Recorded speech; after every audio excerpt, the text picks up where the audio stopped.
안녕하세요. 스타부동산 윤명희 실장입니다. 오늘은 학원 설립 인가 절차에 대해서 알아보려고 하는데요. 우선 여러분과 함께 살펴보겠습니다. 자, 학원 설립자의 자격을 보면 아래의 결격 사유에 해당되지 않는 사람만이 학원을 설립할 수 있는데요.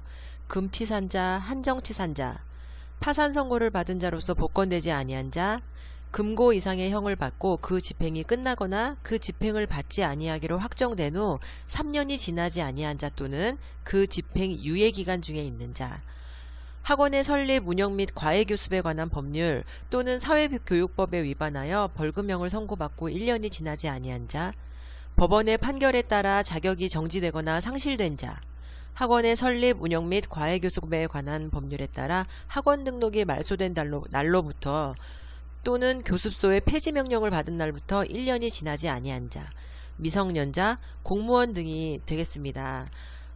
위의 결격 사유는 등록 기준지의 신원조회 의뢰 등으로 확인을 할 수가 있어요. 자, 다음으로 확인해야 될 것은 학원의 기준 면적입니다. 자, 보통 강의실 기준 면적을 확보해야만 학원을 설립할 수가 있거든요. 자, 이 과목에 따라 입시 종합, 입시 단과, 또 검정고시 학원인지 보습 학원인지에 따라서 강의실 기준 면적이 조금씩 다르고요. 우리가 흔히 볼 수 있는 보통 교과에 해당하는 그런 보습 학원의 경우는 강의실 면적 60제곱미터 이상이면 학원 인가가 나온다고 보는데요. 이 강의실이란 순수하게 강의하는 공간만을 의미하기 때문에 기둥이 있거나 하면 기둥 면적은 제외해야 되고요. 사무실, 교무실, 원장실, 복도 등은 강의실 면적에 포함이 되지 않기 때문에 주의하셔야 돼요. 다음으로 확인해야 되는 게 건축물의 용도인데요. 학원은 건축물의 용도가 제2종 근린생활시설이거나 교육연구시설인 경우에만 설립이 가능합니다. 이 건축물의 용도는 건축물 대장 열람이나 발급을 통해서 누구나 쉽게 확인이 가능한데요. 만약에 이게 건축물이 용도가 맞지 않을 경우에는 관할구청 건축과 담당자나 건물주분과 사전 협의를 통해서 용도 변경이 가능한지를 먼저 확인을 하셔야 되고요. 동일한 건축물 내에서 그 이종 근린생활시설로 쓰이는 그 바닥 면적이 합계가 500제곱미터 이상이 넘을 경우에는 교육연구시설로 용도를 변경을 해야 돼요. 용도 변경 시에는 그 장애인 화장실이나 장애인 주차구역 등 그 장애인 편의시설이나 대용량 정화조 확보 등의 어려움이 있기 때문에 이런 경우에도 꼭 용도 변경이 가능한지를 확인하셔야 되겠습니다. 자, 다음으로 하실 건 피난계단이에요.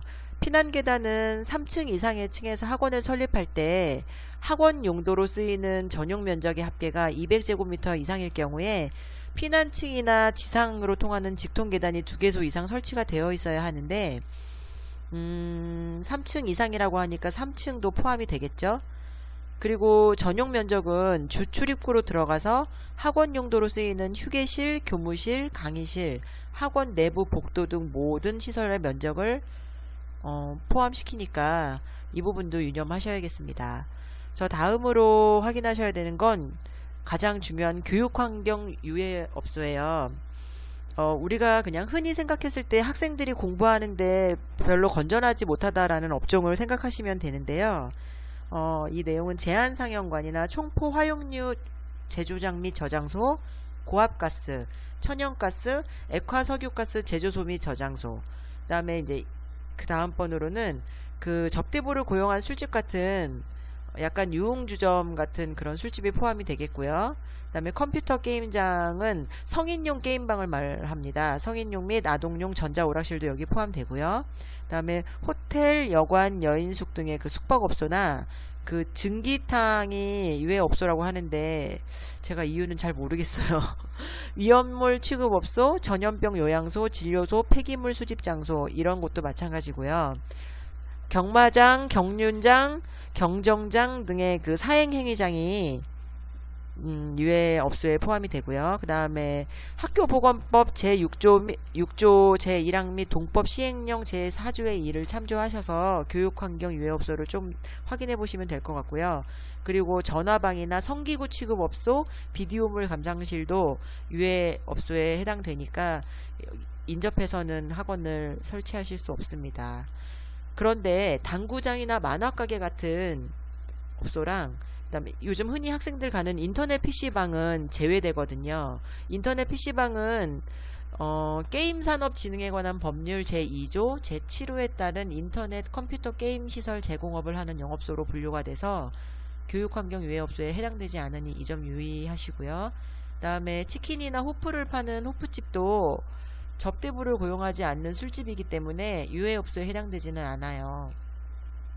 그리고 건물의 연면적이 1650제곱미터 미만일 경우에는 동일 건물 내에 유해시설이 아예 없어야 되는데 건물 그 연면적이 1650제곱미터 이상인 경우에는 학원이 유해업소로부터 그 수평거리 20m 이내에 같은 층에 있거나 수평거리 6m 이내에 바로 위층이나 아래층에만 위치하지 않으면 동일 건물 내에 유해업소가 있어도 설립이 가능하다는 것도 알아두시면 좋겠습니다. 이 건물의 연면적도 집합건축물 대장인 경우에는 표제부에 표시가 되어 있고요. 일반 건축물 대장인 경우에는 바로 그 연면적이 나와 있으니까 열람 및 발급 받으셔서 확인하시면 될 것 같아요. 이번엔 임대차 계약서를 작성할 때 유의사항입니다. 임대차 계약서를 작성할 때는 그 임차인과 학원 설립자가 동일인이어야 되거든요. 학원 설립자가 만약에 법인인 경우에도 임대차 계약도 대표이사의 이름이 아닌 법인 명의로 해야 하고요. 만약에 설립자가 2인 이상일 경우에는 임차인도 2인 모두 기재가 되어야 합니다. 그리고 건물의 소유자가 2인 이상일 경우에도 임대차 계약서에 소유주 모두의 날인이 필요하니까 이 부분 꼭 확인하세요. 다음은 소방점검입니다. 학원 면적이 570제곱미터 이상인 경우에 독서실 면적 900제곱미터 이상인 경우에 소방 방화시설 완비증명서라는 것을 제출을 해야 되는데요. 이거는 관할 소방서에서 발급받을 수 있고요. 만약에 학원 면적 570제곱미터 미만, 독서실 면적 900제곱미터 미만인 경우에도 건물 상황에 따라 기준 조건이 조금 달라질 수 있어서 이 소방 방화시설 완비증명서를 발급해야 되는 경우가 있다고 하니까 미리 관할 소방서에 문의하시면 좋겠습니다. 다음은 학원 설립을 하기 위한 구비서류인데요. 학원 설립 운영 등록 신청서가 우선 필요하고요. 그 다음에 학원 원칙, 학원의 약도, 또 학원의 시설 평면도. 이건 만약에 뭐 인테리어 공사를 하시거나 하면 공사하는 업체에서도 쉽게 얻을 수 있으니까 확인하시고요.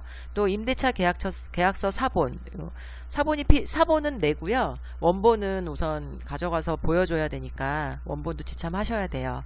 그리고 학원의 건축물 대장은 건축물 대장이 필요한데 집합 건축물인 경우에는 표제부, 전유부를 각 한 분씩 가져가시고요. 그 다음에 설립자 주민등록 초본이 필요한데요.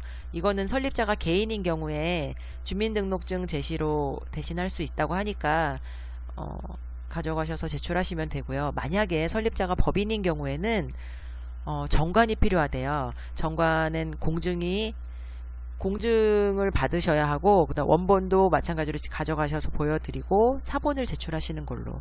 그다음에 정관의 목적에는 학원 운영업, 교육 서비스업 등이 기재가 되어 있어야 되고 법인 등기부 등본에도 영업의 목적이 학원 운영업과 교육 서비스업이 기재가 되어야 된다고 하고요. 학원 설립에 관한 이사회 회의록 사본도 제출을 하셔야 되는데 이 역시 원본 가지고 가셔서 보여드리고 사본을 제출하시면 되고요. 학원 위치 및 학원명이 명시가 되어 있어야 한다고 하니까 참고하시면 되겠습니다. 그리고 학원 명칭은 고유 명칭 다음에 학원이라는 용어를 붙여서 무슨 학원, 뭐 아니면 과목으로 무슨 수학학원이라고 표시가 되어야 하니까 학원 이름 정하실 때도 유의하셔야 될 것 같아요. 자, 이렇게 학원 설립에 관한 서류를 등록을 하게 되면 마지막으로 성범죄 경력 확인을 제출을 해야 되는데요. 청소년 성보호에 관한 법률 제42조 및 동법 시행령 제19조에 따라서 유아와 청소년을 대상으로 하는 학원은 필수적으로 확인을 해야 돼요.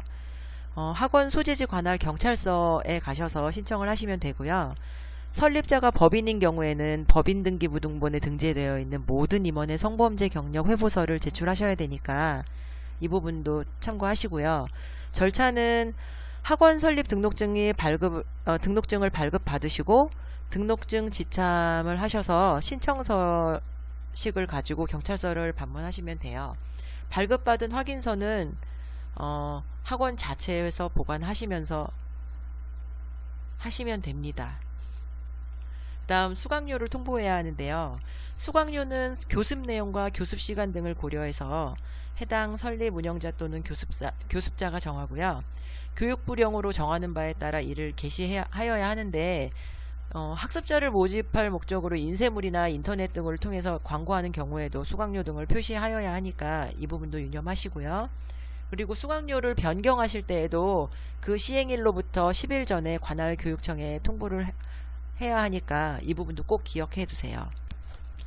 강사를 채용하거나 해임하실 때 교육청에 통보를 하셔야 되는데요. 강사 등의 채용 및 해임 통보는 자격을 증명하는 서류를 첨부해서 10일 이내에 관할 교육청에 통보를 해야 합니다. 외국인 강사의 경우는 예외적으로 20일 이내에 통보하는 거라고 하니까 기억해 두시고요. 강사를 채용하실 경우에 구비 서류가 있는데요. 내국인인 경우에는 졸업증명서 원본이나 졸업장 원본은 지참하시고 사본을 제출하시고 신분증을 제시하시면 되고요.